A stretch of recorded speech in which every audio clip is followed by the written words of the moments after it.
هي اصعب وصفات العيد. استنى. تا تا تا. يامي يامي. كرشه. هنوصي الجزار يجيبها لنا متنضفه، التنظيفه الاولانيه عليه والتانيه علينا. التانيه سهله كده، شويه ميه وملح وخل وهتبقى فله. بعد كده هننقع الحمص لمده نص ساعه ونقطع الكرشه التقطيعه دي قد اللقمه.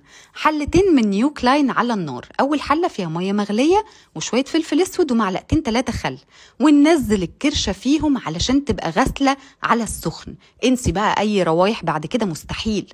الحله التانيه بقى جاهزه للسليق، هنحط فيها كل المطيبات الحلوة دي: كرفس، جزر، بصل، فصين 3 توم، حبهان، ممكن فص مستكة، ورق لورا، رشة صغيرة قوي من الكركم، مستحيل تشمي ريحة زفارة. زي ما احنا شايفين كده الحلة جاهزة لان احنا ننقل الكرشة من الحلة دي للحلة دي. طبعا ما تاخديش مية خالص، صفيها كويس جدا.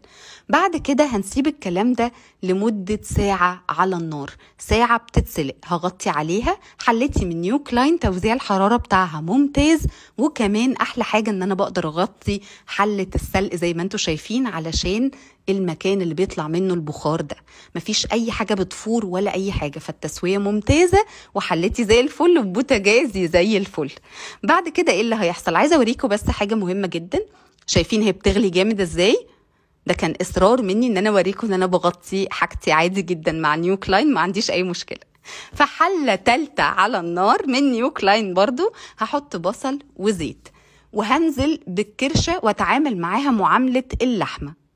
هقلب كويس قوي قوي وانزل بقى بالحمص والفلفل الاخضر وعصير الطماطم ومعلقه الصلصه وشويه ميه، واتبل بملح وفلفل فقط. ما عنديش بهارات كتير خالص، ممكن تحطي معلقه سكر كمان. حله نيو كلاين بتدخل الفرن، فدخلتها الفرن وكانها طاجن كرشه خطير على نار هاديه بقى. وزي ما انتوا شايفين كده بتتزين بايه يا ترى؟ شويه فلفل او شويه من البقدونس. عايزه اقول لكم ان انا عشت حياتي مع كل هذا الطبق وكل هذا الحجم. كانت خطيره يا جماعه بجد، لازم اوريكم ولازم تعيشوا معايا اللحظه كلها. ايوه زي ما انتوا شايفين كده.